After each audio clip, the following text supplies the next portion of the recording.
God ain't gonna give up on his purpose for you. Whatever God has for you, he gonna see to it that happens. Because whatever he has for you, no man can get in the way of that. Because whatever fate has for you, fate has for you. Whatever God got for you, no man can get in the way of. Salute, salute, salute. What's popping with y'all on this beautiful Sunday, man? Salute to Pharrell. What God has for you, no man can get in the way of. The modern day Babylon, man. Is that where we living at if you living in America? Is this a godless country? Is God's people being removed from this place? Like the modern day Babylon, man. It's a lot of evil going on. It's a lot of conversations that I want to have on this episode. We had a full week of like informational content being released. A full week of it. Like it was so much content that I couldn't even keep up. Real talk. The Katt Williams interview on Joe Rogan was phenomenal. It may not get as many likes, views. It may not trend as hard as the one on Club Shay Shay. But boy, it was a good one, I tell you. If that's of your interest, like being curious, man. Are you curious about the things that people think don't exist or is not real? Or theories? Are you curious about those type of things? Because I am. Tucker Carlson.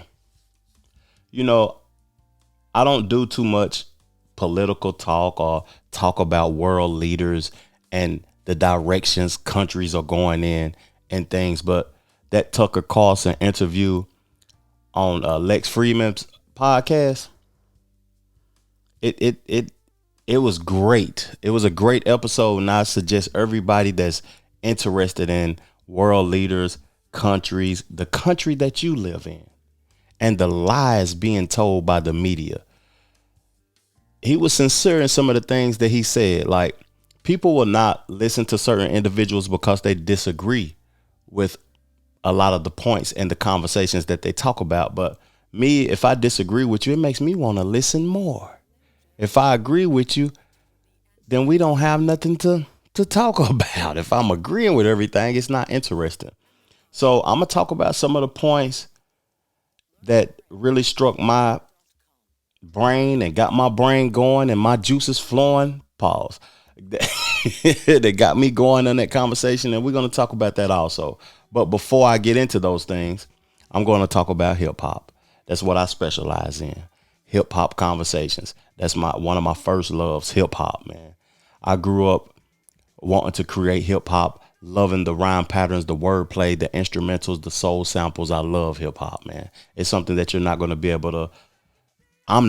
able to remove myself from. It's just, I know a lot of foolishness go on in hip hop. We talked about the Diddy situation and Meek Mill and all of that. That was entertaining for the week, but we got to get into some educational stuff when it comes to hip hop, because you can learn through hip hop. We got to talk about the Cam Newton response. I told y'all on that last episode that why is he putting himself in that situation?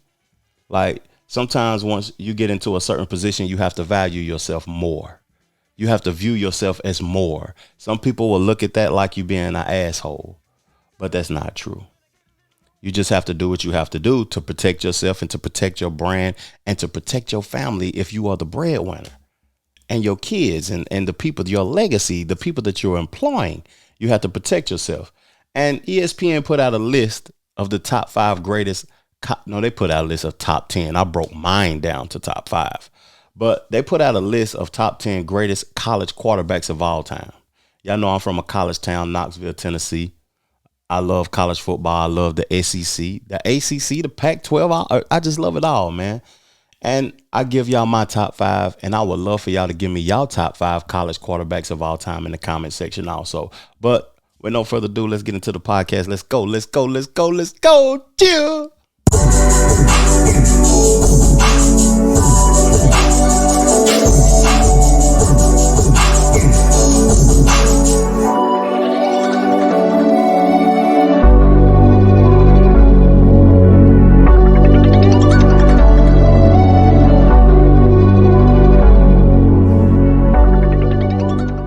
The Trevor Jackson Podcast. So I'm going to start this episode off with Candace Owens. I'm excited to see that Candace Owens will be doing a podcast with Joe Budden on his Patreon, and it should be releasing Monday. That's what he said on his last episode, on the Saturday episode, that the episode with Candace Owens should be releasing Monday. And they're like two of the people that I listen to the most.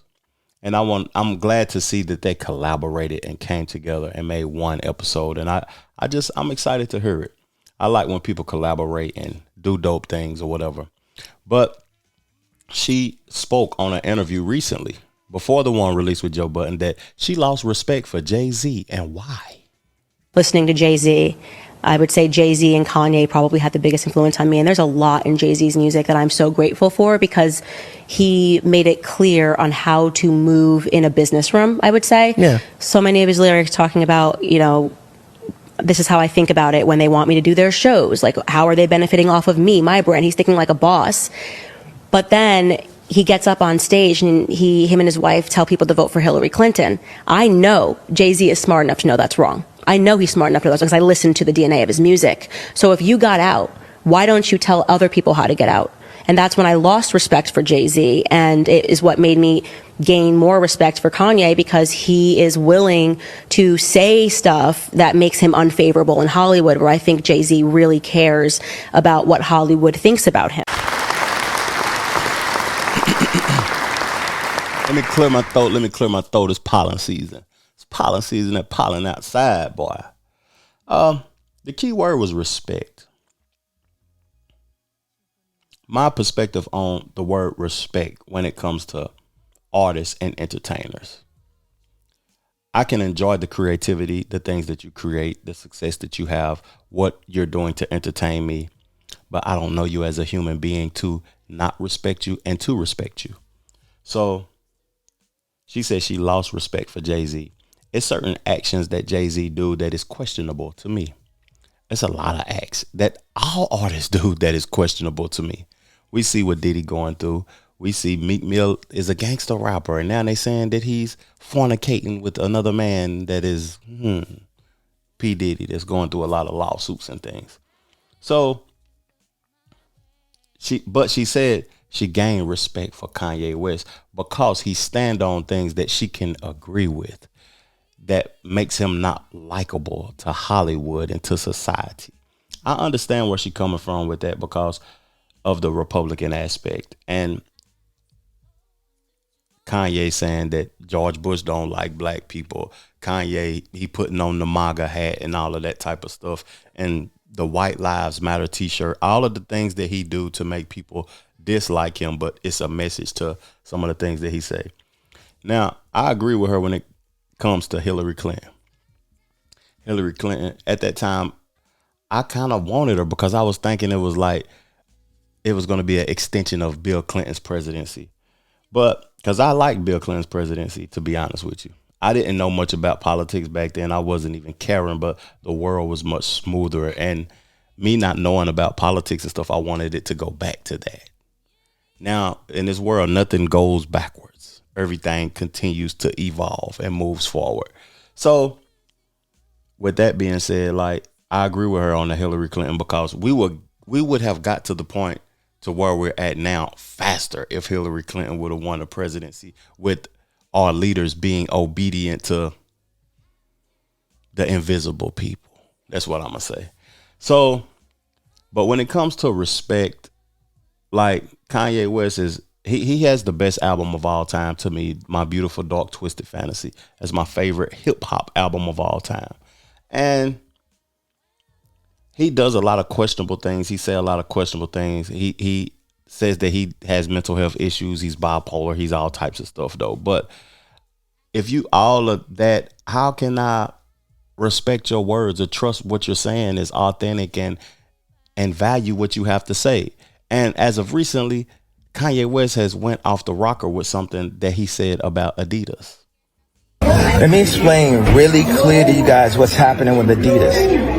It's not only are they putting out fake colorways that are non-approved, they're suing me for $250 million, and they're also not paying me for these shoes that they're putting out that have my name on it. And they're using contract clauses and 50 years of business experience to rape an artist, one of y'all favorite artists, right in front of y'all in broad daylight. Now he's talking to his audience and he's trying to weaponize his audience against Adidas. When just previously, a week before that, he was taking pictures with the CEO of Adidas. Now, you're confusing your audience, Kanye, because I'm a supporter of your creativity and your music. I love the recent album you just dropped with Ty Dolla $ign. But I want to say something, though. Now, he chose to sign that contract. Me and Troy talked about this on the Two Brothers podcast a lot when hip hop artists sign contracts. When it's just dealing with music, but this is different with Kanye West. This is his shoes. But it's still a contract, and you accepted the terms on that contract. They are creating a style of shoe that you didn't approve, and they suing you for $250 million. And they're not paying you for the new shoes that they didn't approve, and they're getting away with it because of the agreements and the terms and the conditions on their contract. Now, you want your fans to sympathize with you. Majority of your fans are black people. The black people that are your fans, one time you said slavery was a choice.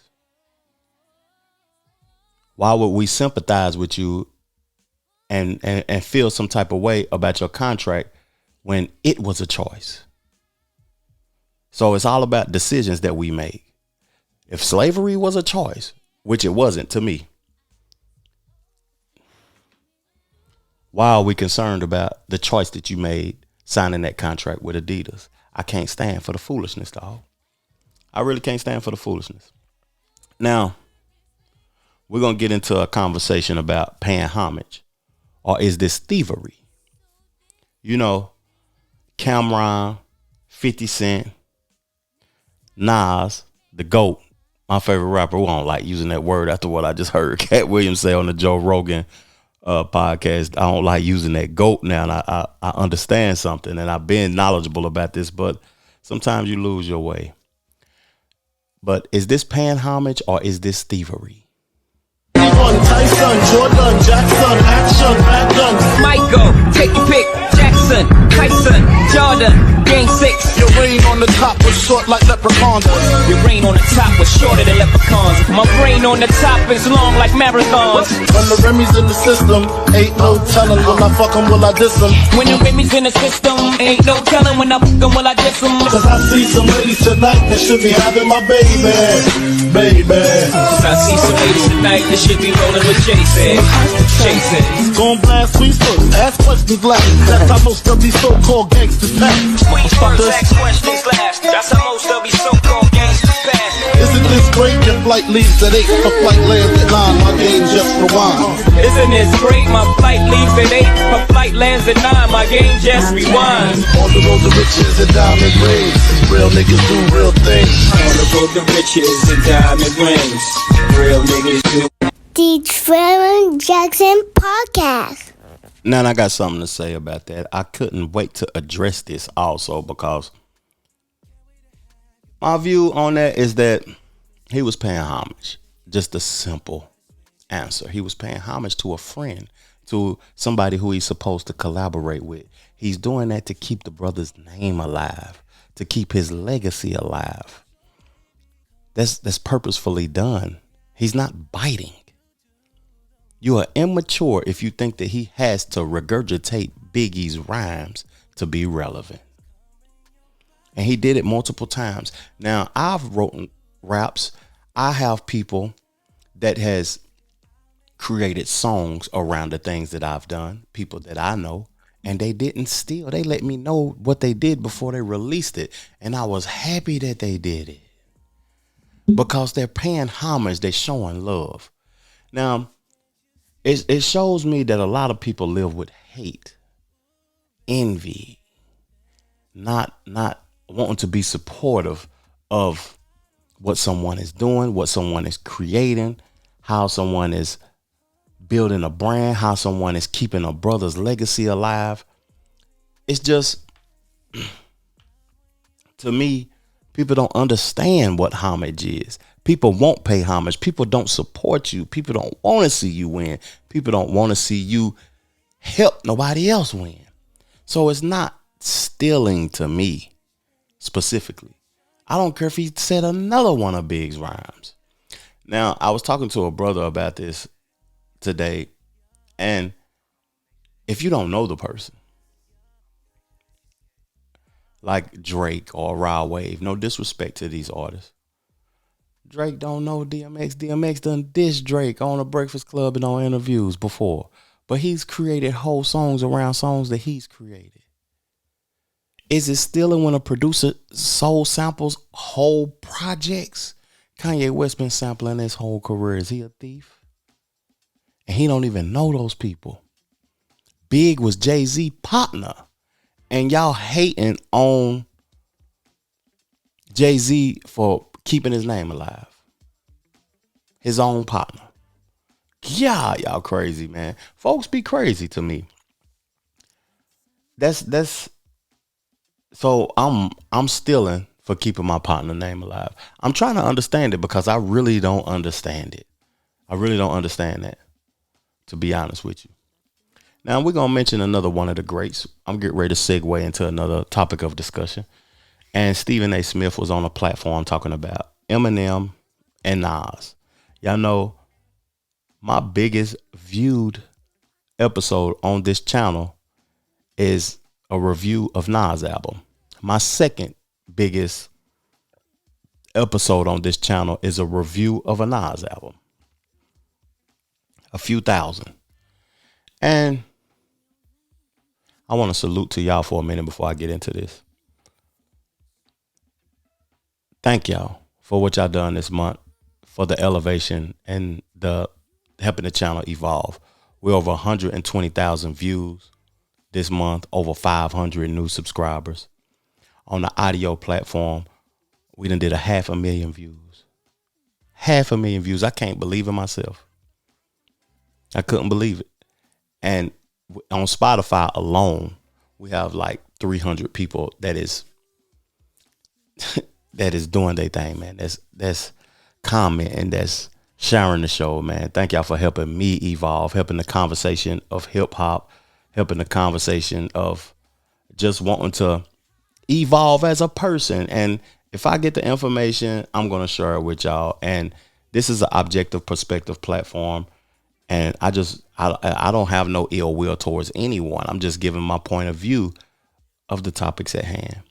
But Stephen A. Smith was asked a question about who is better, Nas or Eminem. Damn, dog. We have Nas versus Eminem. Now this is not right. Yo, upper management. I think Eminem is one of the greatest ever. I also think Nas is one of the greatest ever. Okay. And Nas's lyrics are off the chain, but it requires more street knowledge and more and just more of a comprehension of the verbiage to really dissect.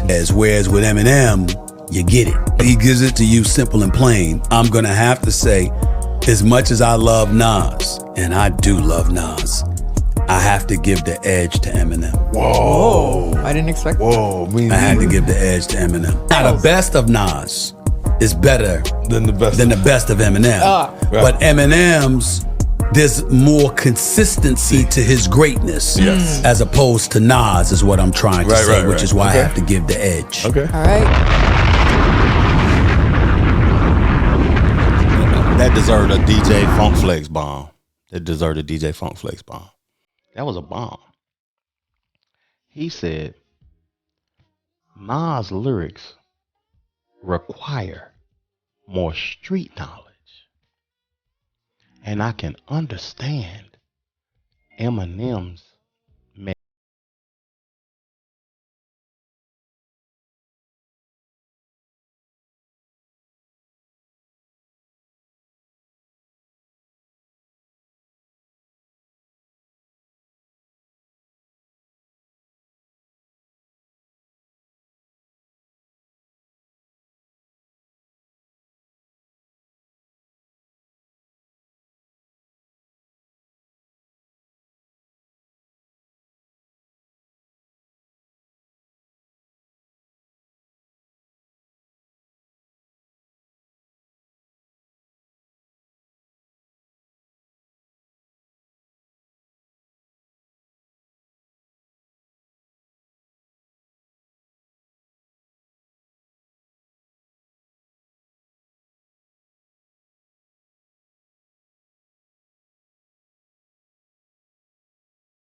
Each human being has a feminine side and a masculine side.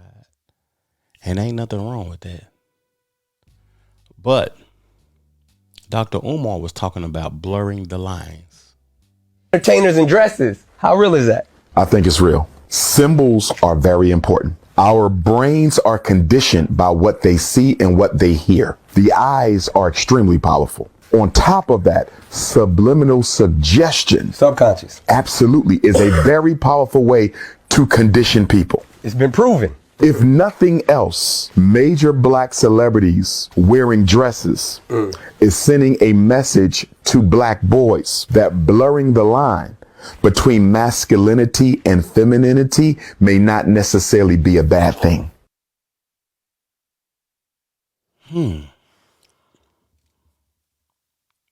Blurring the lines between masculinity and femininity may not be a bad thing. We have the same energies. If you own up that your feminine side is stronger than your masculine side, that's you. Accept it, deal with it. That's you, dog. I can't control people, especially in the country we live in. You can't control people and tell people what to do. That's not right. If somebody is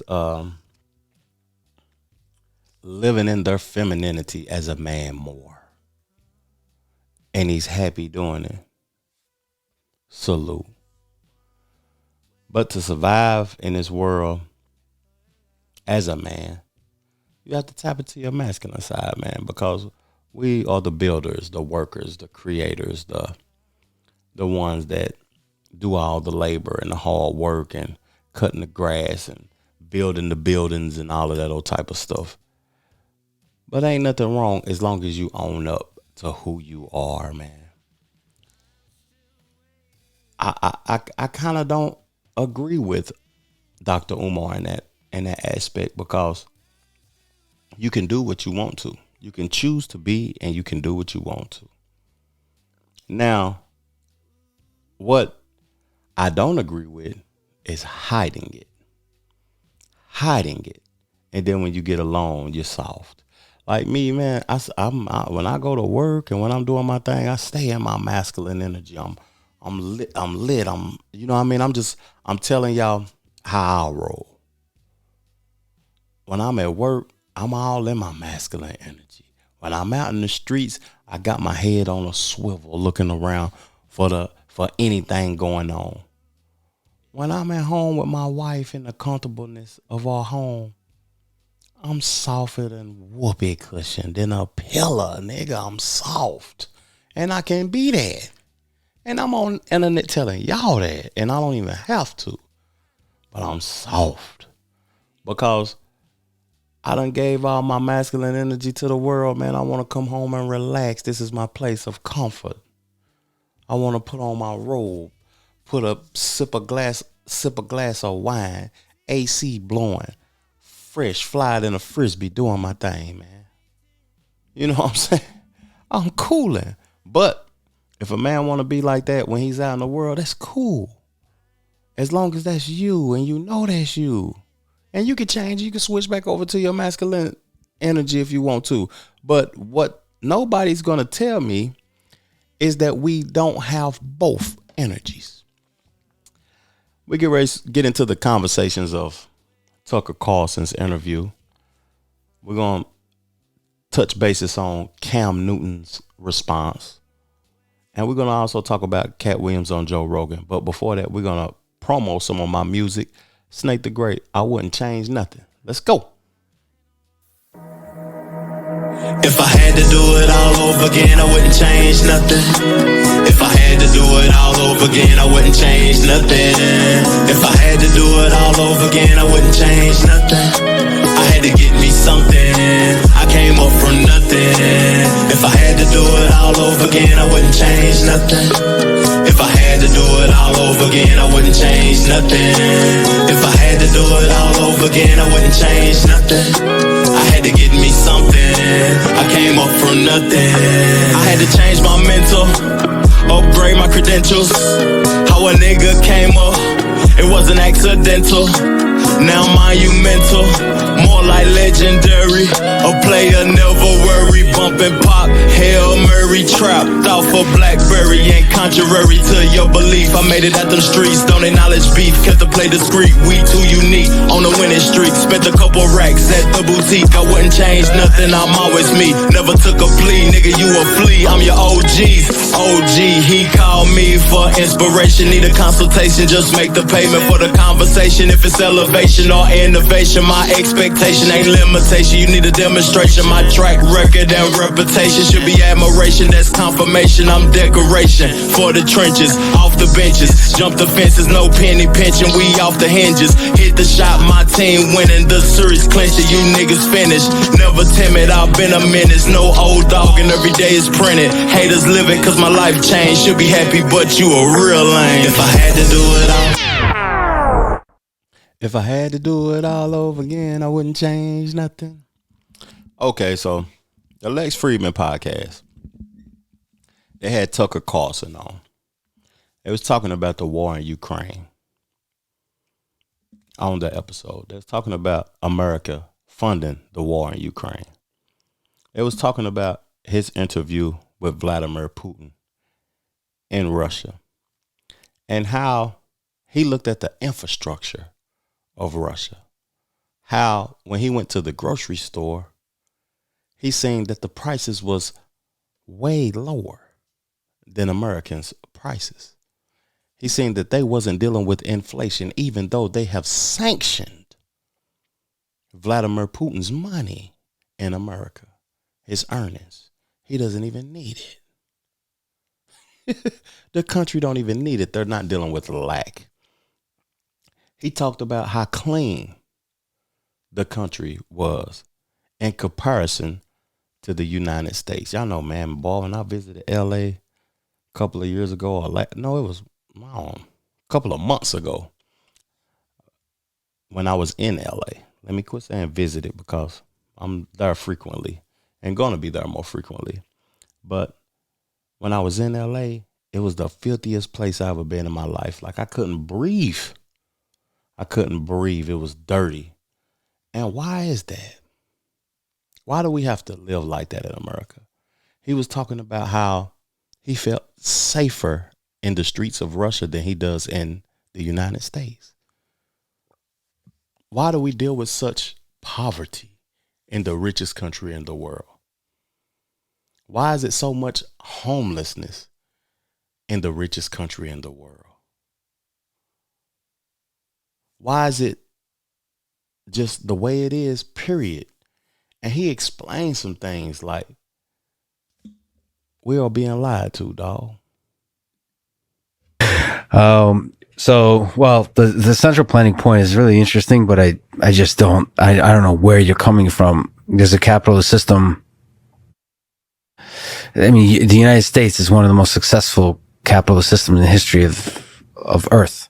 So what's the most successful? I'm just saying that I think it's changed a lot in the last 15 years and that we need to update our assumptions about what we're seeing. Sure. And that's true up and down. That's true with everything. It's true with your neighbor's children who you haven't seen in 3 years and they come home from Wesleyan and you're like, oh, you've grown.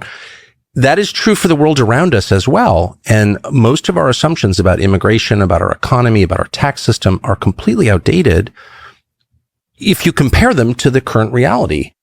And so I'm just for updating my files, and I have a big advantage over you because I am middle-aged, and so I don't... You've called yourself old so many times throughout this I don't trust my perceptions of things, so I'm constantly trying to be like, is that true? Yeah. I should go there. I should see it. And I guess just in the end, I trust direct perceptions. Like, I don't trust the internet, actually. Wikipedia is a joke. Wikipedia could not be more dishonest. It's certainly in the political categories or things that I know a lot about. Occasionally I read an entry written about something that I saw or know the people involved. And I'm like, well, that's a complete liar. You left out the most important fact. And it's like, it's not a reliable guide to reality or history. And that will accelerate with AI, where history, our perception of the past is completely controlled, and distorted. So I think just getting out there and seeing stuff and seeing that Moscow was not what I thought it would be, which was a smoldering ruin, rats in a garbage dump, it was nicer than New York. What the hell? Direct data is good, but it's challenging. For example, if you talk to a lot of people in Moscow or in Russia and you ask them, is there censorship? They will usually say, yes, there is. Oh, yeah, of course there is. Well, I agree. I mean, just to be clear, I have no plans to move to Russia. I think I would probably be arrested if I moved to Russia. Ed Snowden, who is, the most famous sort of openness, transparency advocate in the world, I would say, along with Assange, doesn't want to live in Russia. He's had problems with the Putin government. He's attacked Putin. They don't like it. I mean, I get it. I'm just saying, what are the lessons for us? And the main lesson is we are being lied to, in a way that's bewildering and very upsetting. I was mad about it all 8 days I was there.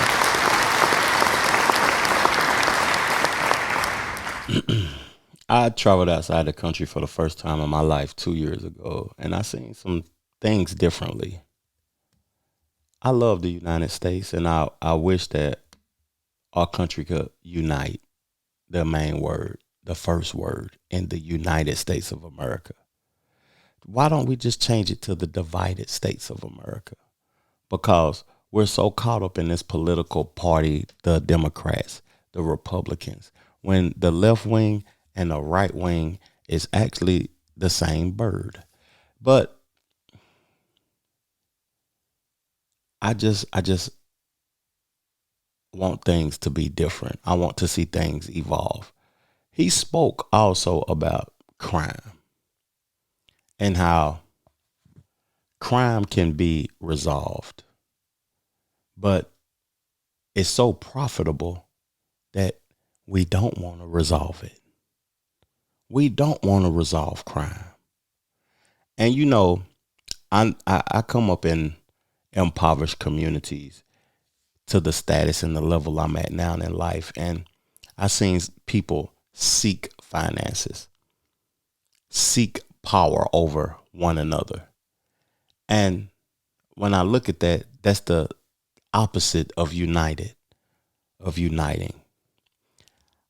I would like to see our people want to help each other grow, help each other become more knowledgeable, help each other have a purpose in life. Your purpose might not be the same as mine, but I want to see you achieve the purpose that you have for your life, that you see for yourself. And our leaders don't want that. Our leaders like crime because it's profitable. Our leaders see dirty cities and they'll say that that's a sign of freedom, when it's really not, dog. Here's Tucker, some more of the conversation. You said leaders kill, leaders lie. Yeah. I don't believe in leaders very much. Like this whole Zelensky's Jesus and Putin's Satan. It's like, no, they're all leaders of countries. Okay. Like, grow up a little bit, you child. Have you ever met a leader? Like, first of all, anyone who seeks power is damaged morally, in my opinion. You shouldn't be seeking power. You can't seek power or wealth for its own sake and remain a decent person. That's just true. So there aren't any really virtuous billionaires, and there aren't any really virtuous world leaders. You have grades of virtue. Some are better than others for sure. But I mean, in other words, Zelensky may be better than Putin. I'm open to that possibility.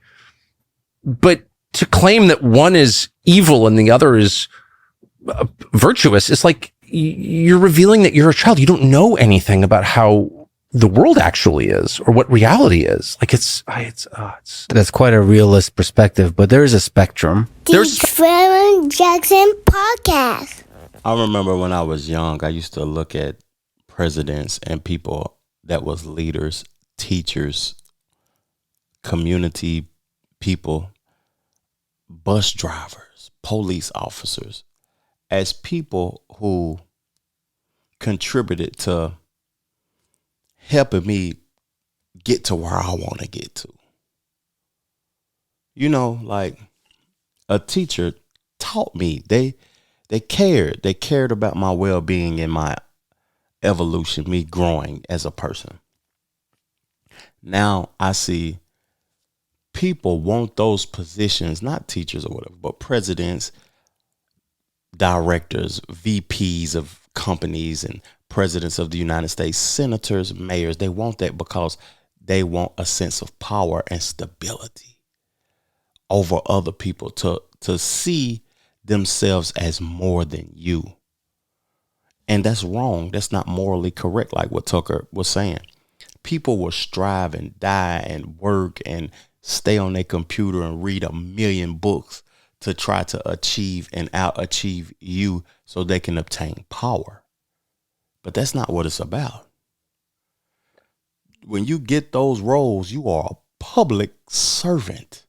That's why those roles pay less. That's why Trump don't need to be president. Oh, we talking about Trump. This is crazy.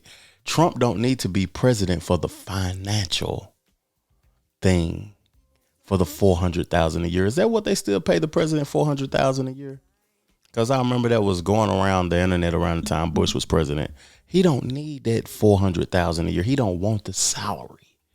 He'll remove the salary, and he wants that position for the power.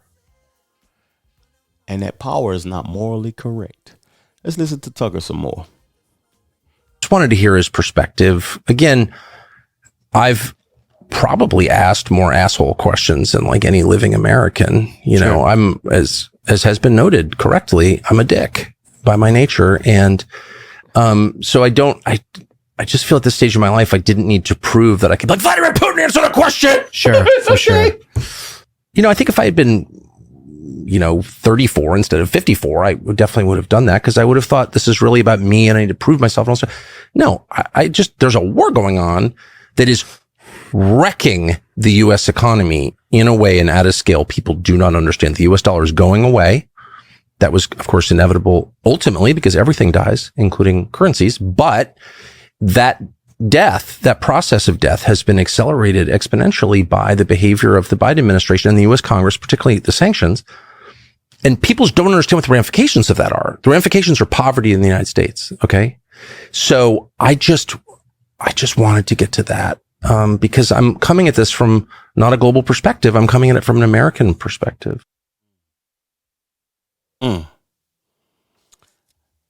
Like, war is wrecking the United States. Why are we funding billions and upwards of trillions of dollars to fund something that is not beneficial to the people? I talk about the generation that we're living in today not wanting to go to war. We can't win everything with finances.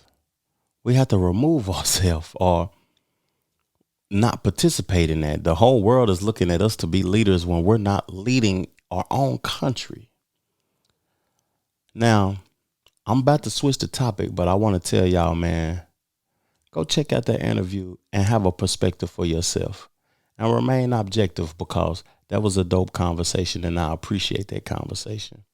Now get into the next segment, because my time is ticking. This is a pretty good episode, y'all.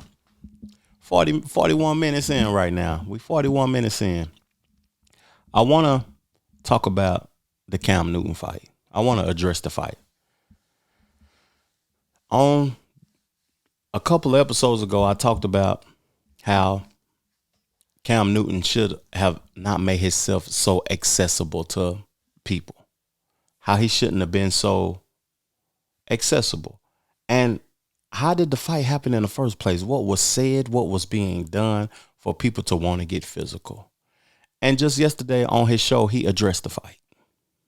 He called me, and even though he was empathetic to understanding where I was coming from, he simply said, "Cam, that cannot happen. You mean too much to too many people. Too many people are betting on you to keep their lights on." Mm-hmm. And when he said that, it's never mind me as a father.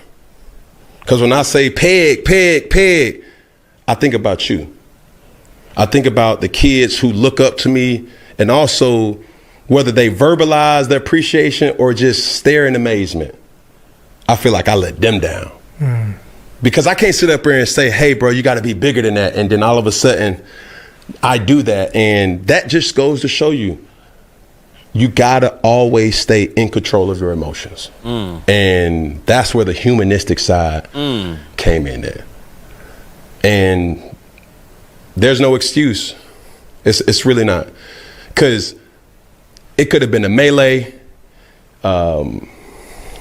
More violence could have stemmed from that. Yeah, anything. And it's just not called for. And on top of that, it's echoing something that's been permeating for years. Black people.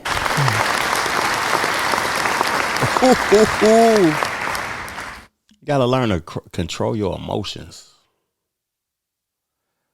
Shouldn't nothing no man say or do make you get out of character. I'm gonna say that again. Shouldn't nothing no man say or do get you out of character. I'm gonna say that again. Shouldn't nothing no man say or do get you out of character. Now I want to talk about Cam Newton. I live in Charlotte, North Carolina, as many of you guys know. And I moved here in 2016. City was lit. The Panthers was lit. Super lit. Kemba Walker was here, point guard. City was lit. But as I talked about before I played the clip, Cam Newton's accessibility. It was known here. What was them little scooters that everybody used to ride back in the days, and those little things that people used to put their feet on and used to take them places?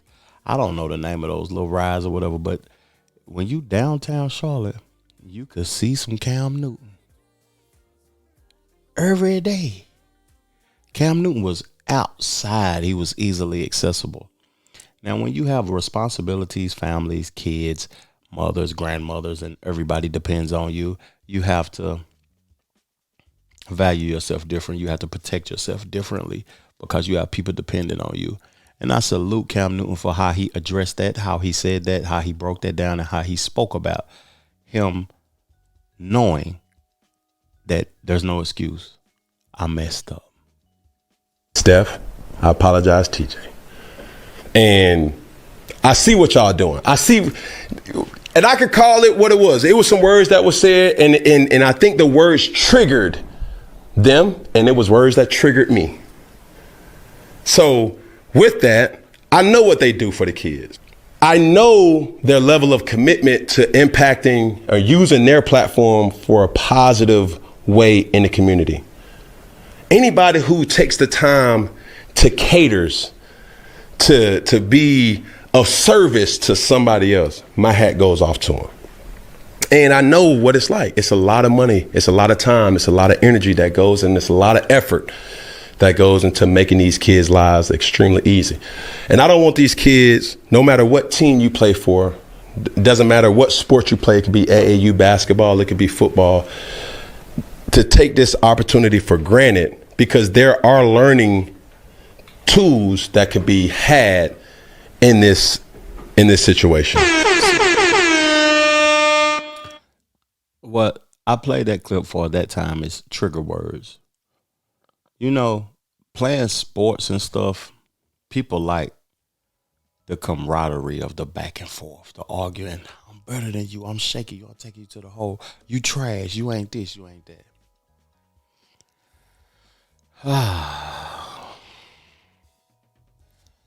I never liked to tongue wrestle with other men. Me personally. Some people might say that I'm lame for that, or I'm not tough, or I'm not a tough guy. But I never liked to tongue wrestle with dudes. And that just wasn't who I was as a person and who I am still today. And I understand that because it's a part of the game. But when you're in a professional setting, it's police around. It's protection around. It's security around. When you in that 7-on-7 league, Cam, and you worth $100 million and you up here tongue wrestling with dudes that got to go to work and push a forklift tomorrow, those emotions run different. You triggering those guys different. You just have to protect yourself and respect yourself in a different aspect. And that's my opinion. I'm not saying I'm right or wrong. I'm just remaining objective and giving y'all my thoughts and hoping that my thoughts can help y'all provoke thought and think of things differently. But before I switch the topic, I want to say salute to Cam Newton for addressing that in an eloquent manner and a way that was professional, man, and him taking accountability. And I appreciate that from any man, taking accountability when you're wrong. If I wronged you in life, I apologize. I would take accountability when we discuss the conversation again. Now let's switch it up. ESPN put out that list, right? Top 10 greatest quarterbacks ever. I only got 5 in college.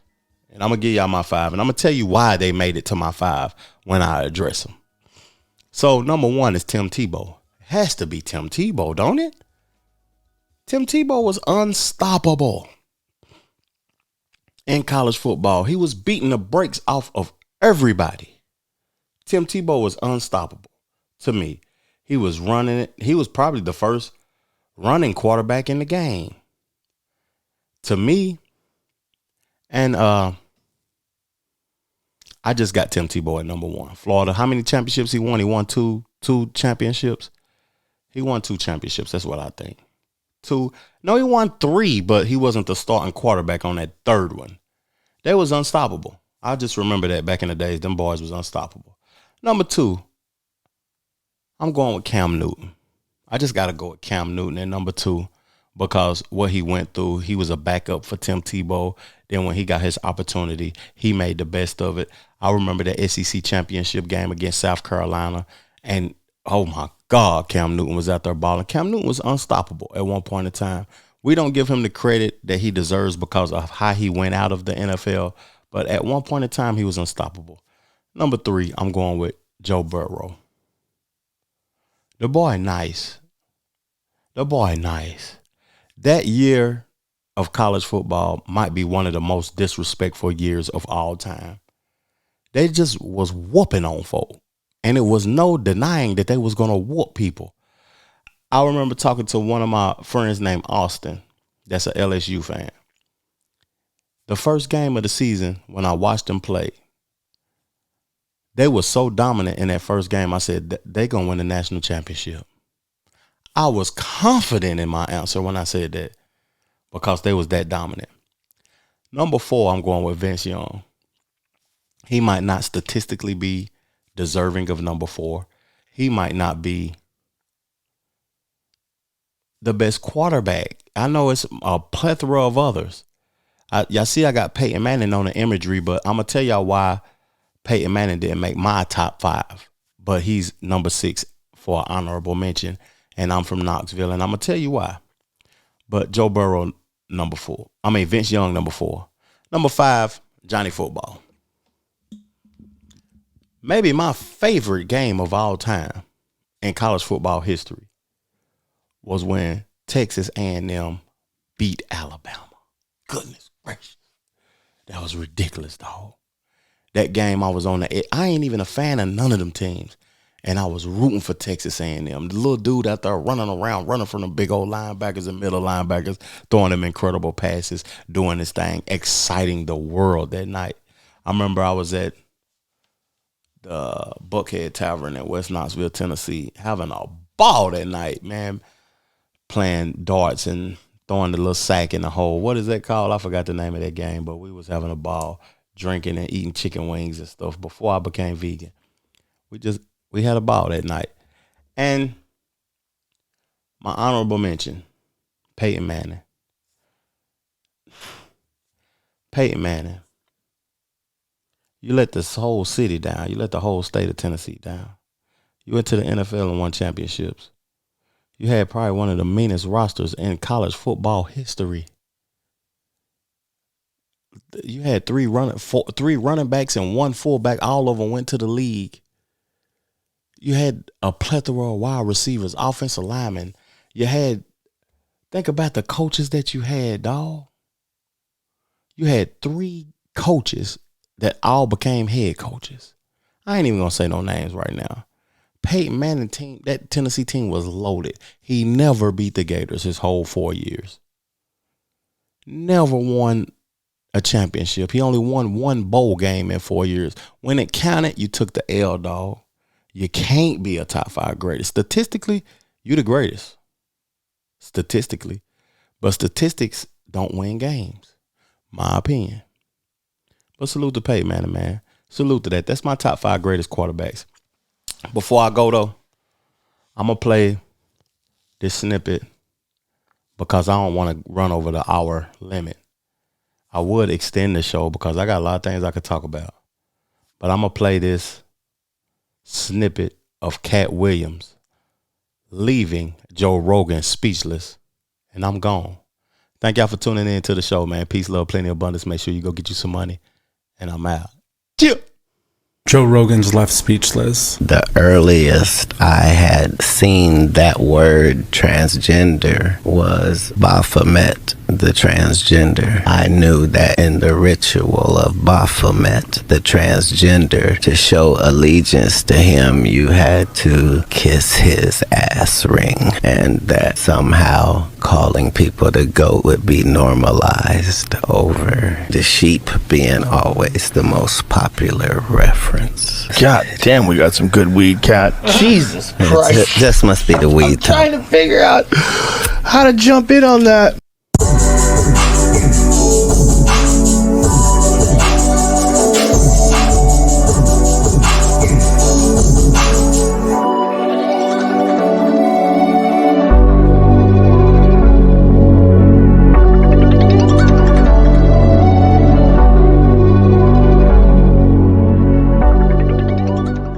The Trevor Jackson Podcast.